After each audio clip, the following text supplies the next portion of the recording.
నమశివాభ్యాం నమయౌవనాభ్యాం పరస్పరాశ్లిష్టవపుద్ధరాభ్యాం నగేంద్రకన్యాం ఉషకేతనాభ్యాం విశ్వేశ్వరవిరూపాక్ష విశ్వరూప సదాశివా శరణం భవభూతీశ కరుణాకర శంకర హరశంభో మహాదేవ విశ్వేశామరవల్లభ శివశంకర సర్వాత్మన్ నీలకంఠ నమోస్తుతే మృత్యుంజయాయ రుద్రాయ నీలకంఠాయ శంభవే అమృతేశాయ దేవాయ సర్వాయ నమః. హరి ఓం. ఈరోజు శివకుటుంబం యొక్క ప్రాశస్త్యం గురించి మనం చర్చించుకోవాలి. సర్వగ్రహాలకి ఆధిపత్యం, సృష్టి స్థితి లయ కారకుడే తానై బ్రహ్మ సృష్టి లేని స్థితిలో ఆయన పంచముఖాల నుంచి 5 రకాలైనటువంటివి అంటే సజ్జోజాత, అఘోర, వామదేవ, తత్పురుష ఇత్యాది మంత్రాలు మనకు వచ్చాయి. ఈ శివ కుటుంబంలో ఉన్న విశేషం శివుడు, శివశక్తి ఇద్దరిది అర్ధనారీశ్వర తత్వం. ఇక వారి పెద్ద కుమారుడు సంకటహరుడు గణపతి, రెండో కుమారుడు ప్రియమైనటువంటి సుబ్రహ్మణ్య స్వామి సుబ్రహ్మడు అంటే చక్కటి బ్రాహ్మణుడు. వీరిలో ఉన్నటువంటి వాహనాల్ని కూడా మనం గనక అందులో చూస్తే పరస్పర విరుద్ధ భావాలు కలిగినటువంటి వాహనాలు ఒకచోట ప్రశాంతంగా ఉండడం. ఇక సుబ్రహ్మణ్యేశ్వర స్వామి అష్టోత్తరాలు కనుక మరిస్తే కుమార గురవే నమః, అలాగే పింగళాయ నమః, గుహాయ నమః, స్కందాయ నమః, అన్నింటి మించి కార్తికేయాయ నమః. కార్తికేయుడు అంటే ఎవరి యొక్క విశిష్టత వారికి ఉంది. ఏ పని మొదలెట్టినా ఆద్యంతం నిర్విఘ్నంగా పరిసమాప్తం చెందాలంటే గణపతిని ఆరాధించాలి. గణపతి అక్షర గణపతి. ఒక సమూహం ఏదున్నా దాన్ని గణం అంటారు. ఆ గణాటికి పతి గణపతి, అక్షర గణపతి. ఇక సుబ్రహ్మణ్యేశ్వర స్వామి కుండలినీపతి. ఈ యొక్క వీటి సందర్భంగా చర్చించుకుంటే ఆదర్శవంతమైనటువంటి గణపతి. అందుకనే ఎటువంటి కుటుంబ సమస్యలు, భార్యాభర్తల ఇబ్బందులున్నా కొన్ని నామాలని శ్రద్ధతో శ్రద్ధాళువులై చక్కగా జపిస్తే దాని యొక్క ఫలితాలు అమోఘం ఉంటాయంటంలో ఆశ్చర్యం లేదు. మనకి చరిత్రను పరిశీలిస్తే మనకి వినాయక చవితి కథలో మనకు ఒకటి గోచరిస్తుంది. గణపతి సమస్త లోకాల్లో ఉన్నటువంటి నదుల్లో ముందుగా వచ్చి ఎవరైతే స్నానం చేస్తారో వారికే విఘ్నాధిపత్యం ఇస్తానని తండ్రి చెప్పగా వినగానే కుమారస్వామి రెవ్వున నెమల వాహనం మీద వెళ్ళాడు. కానీ గణపతి అతను వెళ్ళలేని స్థితి మనకు తెలుసు. మూషిక వాహకుడు తండ్రి దగ్గరికి వెళ్ళి అడుగుతాడు వినమ్రంగా, నా శక్తి తెలిసే మీరు ఈ విధంగా నాకు శాసించారని. దానికి ఆయన చెప్పాడు, నాయనా కొన్ని కోట్ల జలానికి అధిపతి నారాయణుడు, ఆయన యొక్క మంత్రాన్ని జపిస్తే నువ్వు ఇదవుతుందని చెప్తే ఓం నమో నారాయణాయ అనే మంత్రాన్ని అష్టాక్షరి జపిస్తే ఈయన గజ తెలివి. అందువల్ల ఇంకొంచెం భక్తి శ్రద్ధలతో తండ్రి చుట్టూ తల్లిదండ్రుల చుట్టూ ప్రదక్షిణ చేస్తూ ఈ మంత్రాన్ని జపించాడు. ఆ మంత్ర ప్రభావం వల్ల అన్నిటికన్నా ముందే తను వచ్చి చివరికి తన యొక్క శక్తిహీనతను గుర్తించిన సుబ్రహ్మణ్య స్వామి అన్నగారికి ఆ పదవి ఇమ్మన్నారు. ఇక కుమారస్వామి విషయం వస్తే ఆయన తండ్రికే ప్రణవాన్ని ఉపదేశించాడు. ఆ క్షేత్రం కూడా మనకి దక్షిణాదిలో స్వామిమలై అని ఉంటుంది. సుబ్రహ్మణ్యుడు అంటే చక్కటి బ్రాహ్మణుడు. చక్కటి బ్రాహ్మణుడికి ఉండాల్సింది ఏమిటి? శౌచ్యం. ఆ శౌచ్యం అటు గణపతి సంకటహర గణపతి. ఈ యొక్క సంకట గణపతి ప్రతి మాసం మనకి బహుళ సవితిని వస్తుంది. మనం ఖచ్చితంగా ఎంత సాధారణ దైవాలంటే ముఖ్యంగా గణపతికి గరికె పూజ, అలాగే మోదుకములు నైవేద్యం. ఇకపోతే కార్తికేయాయ నమః అని చెప్పుకున్నాం. కార్తికేయాయ నమః అంటే ఈ జపం వల్ల అనేక సమస్యలు సంసారంలో దూది పెంజంలాగా ఎగిరిపోతాయి నామాన్ని సక్రమంగా చేస్తే. ముఖ్యంగా భార్యాభర్తల మధ్య సదవహనగా కలుగుతుంది. భర్తకి భార్య అయినా భార్యకి భర్త అయినా భగవత్ప్రసాదం. కానీ మార్కండేయ పురాణంలో అర్గళాస్తోత్రంలో చెప్పినట్టు పత్ని మనోరమాం దేవి అంటారు. మనస్సును రమింపజేసే భార్య కావాలని చెప్పి మార్కండేయ పురాణం చెప్పాడు. మనోవృత్తానుసారిణి, మనసెరిగి. మరి ఇలాంటి వాడు ఎవరైనా ఉన్నారంటే మరి ఎవరో మనం త్రేతాయుగంలో సీతారాముల యొక్క జంట ఆయన మనోగతాన్ని తెలుసుకుని ఆయనకు కావాల్సిన ఏర్పాటుని ముందు చేసి, అందుకని అలాంటి మహనీయుడిని అనపగామిని లక్ష్మీదేవి ఆవిడ్ని ఎలా సత్కరించి స్వాగతించాడు. అందువల్ల మనం చేసింది కొట్టే మనం మామూలుగా కూడా చెప్తూ ఉంటాం, మనం చేసేటువంటి ఈ అదృష్టం పత్నికి పతి అయినా పతికి పత్ని అయినా అలా ఎలా ఏర్పడతారంటే పుణ్యం కొద్దీ పురుషుడు దానం కొద్దీ బిడ్డలు ఉంటారు. ఇది ఒక నానుడి. కానీ శౌచ్యం అంటే ఎంత పవిత్రంగా మనం ఈ శౌచ్యాల సవాఖ్యాభ్యాంతర శుచి అని సంధ్యావందనం చెప్పుకుంటారు. బాహ్య శుచి ఎంతగా అయితే ముఖ్యమో అంతఃశుచి అంతకన్నా ముఖ్యం. మనస్సులో ఏవో కుతంత్రాలు పేనుకుని ఎన్ని మంత్రాలు పేనినా ప్రయోజనం లేదు. ముందు మనస్సుని అరికట్టి ఆ మనస్సు అనేది ఏమన్నా మనకు కనపడుతుందా అంటే కనపడదు. కానీ మనస్సు అనేటి దాన్ని కనుక నిర్వచించాలంటే అది అలజడులకు పుట్టినీళ్ళు. ఏదో ఊహించుకుని మానవుడు చాలా ఇబ్బంది పడుతూ ఉంటాడు. ఆ మనస్సు కన్నా ముందర శరీరంతో కూడిన ఇంద్రియాలు, ఈ ఇంద్రియాలతో కూడిన ఈ శరీరాన్ని ఎప్పటికప్పుడు ఏదో రకం ఆలోచనతో ముంచెత్తే మనస్సు, ఇవన్నీ ఒక క్రమపద్ధతిగా ఉండి బుద్ధి చేత అవి నియంత్రించబడితే ఆ బుద్ధి మనస్సు శరీరాన్ని ఆత్మలోకి జొనపాలి. అది దాని యొక్క లక్షణం. దానికి కావాల్సిన ఏమిటంటే మనం ఇందాక చెప్పినట్టుగా శారీరక శౌచ్యం కన్నా కూడా మానసిక శౌచ్యం కూడా చాలా చాలా ముఖ్యం. ఈ శౌచ్యం విషయంలో ఏ మాత్రం తేడా వచ్చినా మనకి చెడిపోతుంది. చేసే ప్రతి పనిలో త్రిపోటి. మీరు బాగా కనుక గమనిస్తే మనకి ద్వంద్వాతీత స్థితి ఎక్కడొస్తుందంటే కనుబొమ్మల మధ్య ఉన్నటువంటి ఆజ్ఞాచక్రం దగ్గర 2 కాళ్ళు 2 చేతులు ఇలా క్రమక్రమంగా ఈ యొక్క ఈళ పింగళ అనే నాడుల మధ్య నుంచి సుషుమ్నా నాడి ఉద్దీప్తమై అనేక రకాలైన గ్రంథులను దాటుతూ మరి మొట్టమొదటిగా మూలాధార గంధం, మణిపూరకం, స్వాధిష్టానం, ఆ తర్వాత గుండె దగ్గరికి చూడ అనాహతం, గుండె నుంచి గొంతు దగ్గరికి వెడితే విశుద్ధ చక్రం, ఆ పైకి వెళ్ళినప్పుడు ఒకటిగా మిగులుతుంది. అదే మనకి కనుబొమ్మల మధ్య ధనస్సులాగా ఉంటుంది. దాన్ని ఆజ్ఞాచక్రం అంటారు. అక్కడ మనకు ఒక పరిణితి, ఒక యూనిఫికేషన్, ఒక ఏకైక స్థితి వస్తుంది. అంటే ద్వంద్వాతీత స్థితిని దాటుతాం. అక్కడి నుంచి సహస్రానికి వెళ్తే అది శివపర్యంకం. ఆ యొక్క కుండలిని శక్తి కిందకు సంబంధించినటువంటి ఈ విషయాల్లో సుబ్రహ్మణ్యేశ్వర స్వామి మనకి ద్యోతకం అవుతాడు. దీనికి మనం చెప్పాలంటే ఈ శౌచ్యంలో కనుక తేడా వస్తే ఏ ఆశ్రమాలు ఉన్నాయి మనకి. ఇప్పుడు మొట్టమొదట గృహస్థాశ్రమం, వానప్రస్థం, సన్యాసం, ఇలా ఇది.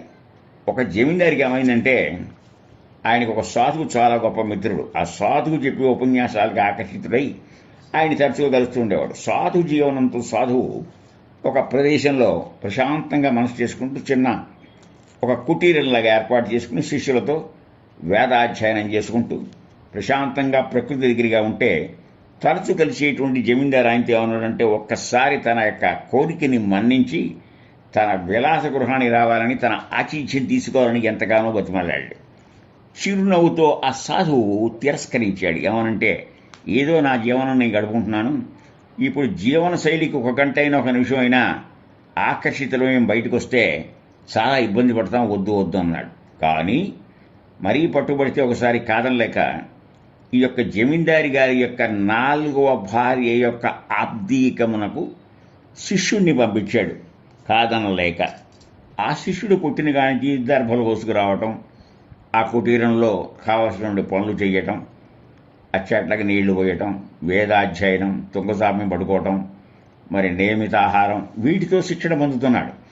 అతను ఉన్నట్టు గురువు ఆజ్ఞ ప్రకారం అక్కడికి వెడితే జరిగిన విశేషం ఏమిటయ్యా అంటే అది బాగా విలాస గృహం. అప్పటికే జమీందారు దగ్గర ఒక 60 ఏళ్ల వృద్ధుడయ్యాడు. అప్పటికే 4 పెళ్ళిళ్ళు అయ్యాయి. ఒక్కొక్క కారణంతో ఒక్కొక్క భార్య పోయింది. ప్రథమ భార్య ఒక రకంగా, రెండో భార్య ఒక రకంగా, మూడో భార్య ఇతనితో లేకపోతే ఇతనికి ఉన్నటువంటి జీవనశైలి నచ్చక ఆవిడ జీవితాన్ని ఆవిడే పరిసమాప్తం చేసుకుంది, అంటే ఆత్మహత్య చేసుకుంది. 4వ ఆవిడ కూడా ఏ కోరికలు తీరకుండా చిన్న వయసులోనే పోయింది. ఈ లోపల ఒక పెద్ద విందు విలాసాలలాగా ఆ తిథిని పురస్కరించుకుని ఎంతోమంది ఆ యొక్క బంధుజనం, స్నేహజనం వచ్చారు. ఓ పెద్ద వంటగది, దానికి మించి ఈ భోజనాలు వండించేటువంటి ఒక టేబుల్ ఏర్పాటు చేశారు. దాని నిండా ఒక షడ్రసోపేతమైనటువంటి భోజనాలు ఎన్నున్నాయో చెప్పడానికి అది కాదు. ఈ లోపల అందరికీ చక్కగా వాళ్ళ స్థాయిని బట్టి కాకుండా ఆ జమీందారు గారి యొక్క తాహతను బట్టి వెండి కంచాలు, వెండి జంబులు, వెండి గ్లాసులు, గుమగుమలాడే పదార్థాలన్నీ వడ్డించబడ్డాయి. ఇదంతా కొత్తగా తోచినటువంటి ఈ యొక్క గురుకులాశ్రమం నుంచి వచ్చిన శిష్యుడు ఆయన గౌరవంగా తీసుకొచ్చి ఒక చోట కూర్చోబెట్టారు. ఆయనకి వింతగా ఉంది. పొద్దున్నే లేస్తే అక్కడ ఆహార నియమాలు పద్ధతులు వేరు, ఇక్కడ చూడకపోతే ఎలా ఉన్నాయి. కాసేపు కూర్చున్నాక అందరూ తినటం ప్రారంభించారు. ఇతను కూడా తినాలా లేదా తినలేక అంత కొత్తగా చూస్తూ ఉన్నటువంటి అతని మనసులో అక్కడ వడ్డించినటువంటి ఒక వెండి చెంచా గబుక్కుని బొడ్డులో పెట్టుకున్నాడు. బొట్టులో పెట్టుకోవడమే కాకుండా సరే ఎలాగోలా విందు పూర్తి చేశారు. కొంచెం పొద్దుకింది. జమీందారు గారి దగ్గర ఇక సెలవు తీసుకుంటాను, నేను పెడతాను ఆశ్రమానికి అన్నాడు. ఎందుకయ్యా అంత తొందరపడతావు?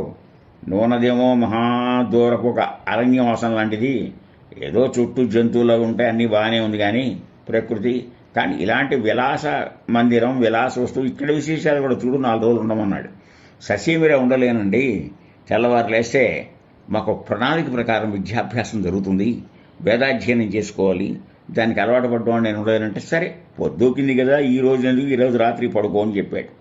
దానికి తగినట్టుగానే ఈ యొక్క శిష్యుడు కూడా ఆ యొక్క శయన మందిరంలో ఇతనికి ఒక వింత కొలిపేటువంటి విలాసవంతమైనటువంటి శయ్య, మన భాషలో చెప్పాలంటే యూఫోమ్ బెడ్, చాలా మెత్తగా పడుకుంటే పైకి ఎగిరేటట్టుగా ఉంది. అతనికి అక్కడ నిద్ర పట్టలేదు. తొంగసాపి పడుకునే వ్యక్తి కదా, చూశాడు. సరే అట్లా కూడా కిందే తొంగసాపచ్చు పడుకున్నాడు. గుమగుమాలు పరిమళాలు చెల్లేటువంటి అగరదూపాలు, తినటానికి మళ్ళీ రాత్రికి రకరకాల పదార్థాలు పెట్టారు. నిద్ర పట్టలేదు, చూస్తున్నాడు. ఒక అర్ధరాత్రి వేళ అతను నిద్రపోతే జుట్టు విర్రబోసుకుని తెల్ల చీరె కట్టుకుని ఒక స్త్రీ అటు ఇటు తిరుగుతూ నవ్వుతున్నట్టు కనపడింది. లేచి కూర్చున్నాడు. ఇదే విధంగా మళ్ళా అది రిపీట్ పునరావృతం అవుతుంటే ఏమిటో అర్థం కాలేదు. ఎలాగలా తెల్లవారు లేచాడు. దంతధావనం చేసుకోవడం మరి వేప పూలతో అక్కడ అలవాటు కదా, ఆ వేప పూల తెచ్చుకున్న పని పూర్తి చేసుకుని జమీందారు గారి దగ్గర సెలవు తీసుకుని ఇక ఆశ్రమానికి వెళ్ళాడు. వెళ్ళగానే సాష్టాంగ నమస్కారం చేసి గురువుగారితో ఉన్నట్ట, అయ్యా ఏమిటి ఈ పరిస్థితి, నన్ను ఎందుకు పంపించారు, మీరేమన్నా నాకు పరీక్ష పెట్టారా, అసలు అది ఏమిటో అంతా వింతగా ఉంది, నాకు 2 అనుమానాలు ఉన్నాయి గురువుగారు. తింటున్న వాడిని ఏనాడు ఏ విషయం తెలియని వాడిని వెండి చెంచా బొడ్లో పెట్టాలనే కోరిక ఎందుకు కలిగింది, అది మొదటిది. ఆ రాత్రి నిద్ర పట్టక నేను సతమతం అవుతుంటే ఎవరా స్త్రీ ఒక తెల్లని చీర కట్టుకుని జుట్టు విరబోసుకుని అటు ఇటు పరిగెత్తుందన్నాడు. గురువుగారు నవ్వి, నాయన ఎలాంటి తిండి తింటావో అలాంటి త్రేణువు, మనం తిన్న ఆహారంలో 1/16 సారం మనస్సుకు చేరుతుంది. ఆ మనస్సుకు ఆ తిండి తాలూకు సంకల్ప వికల్పాలు జరుగుతూ ఉంటాయి. నువ్వు అలా చెంచా తీసిన నీ తప్పు కాదు. ఆ వంట చేసిన వాడు పూర్వాశ్రమంలో దొంగ, అందువల్ల ఆ దొంగతనం మానేసి స్వస్తి చెప్పి వంటలు నేర్చుకుని మంచి వంటవాడైనా ఆ చేతి ద్వారా వచ్చినటువంటి ఆహారం భుజించడం వల్ల నీకు కూడా దొంగతనం చేయాలనేటువంటి స్థితిని మనస్సు కలిగింది. ఇక రెండోది, ఆ పోయిన జమీందారు గారి 4వ భార్య చాలా చిన్న వయసులోనే ఆవిడ అకాల మరణం చెందింది. కోరికలు తీరక నడి వయసులో వెళ్ళింది కనుక ఆ యొక్క యాతనా శరీరం ఆ యొక్క మందిరం చుట్టూ తిరుగుతోంది. అలా యాతన పడింది కనుక మనం ఏం చేసినా సౌఖ్యాన్ని చాలా ప్రాధాన్యం ఇవ్వాలని చెప్పి దీని గురించి కూడా మనకి భగవద్గీత 17వ అధ్యాయంలో శ్రద్ధాత్రయ విభాగ యోగం అనే యోగం ఉంది. అందులో ఎలాంటి తిండి తినాలి, ఎలాంటి దానం చేయాలి, ఎలాంటి తపస్సు చేయాలి, ఎలా మాట్లాడాలి, ఇలా అనేక రకాలు. సత్వగుణం కలిగింది, చౌరు సమృద్ధిగా ఉన్నది, 10 కాలాల పాటు ఉండేది. సాత్విక ఆలోచనలు ఇచ్చే సత్వం. అతి కారం, అతి పులుపు, అతి తీపి అంటే కట్వాంలవణాచుష్ణ రోక్ష్ణ విదాహిన బాహద్వాహం, తిన్నంతసేపు ఇది. ఈనాడు మనం చూస్తూనే ఉంటున్నాం కదా, ప్రతి దాంట్లోనూ మసాలాలు ఎక్కువ ఉండాలి, కారాలు ఎక్కువ ఉండాలి. దానివల్ల రజోగుణ సముద్భవ.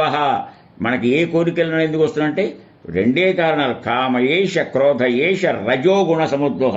కోరికలు కలిగినా ఏం జరిగినా రజోగుణం వల్ల. అందువల్ల అతి ఉప్పు కారాలు అలా ఉంటాయి.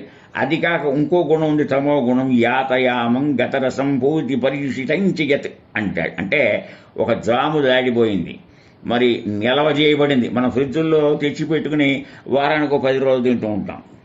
అది మంచిగా చేయడానే వాదన అట్టబెట్టి ఎక్కడ వృధా అవుతుందని చెప్పి ఈ కలియుగంలో చేసేటువంటి వింత చేష్టల్లో తిన్నంత తిని ఇంకా మిగిలింది 2 గో అంటారు, అంటే ఇంటికి కూడా ఇస్తారు, తెచ్చి దాచుకుంటారు.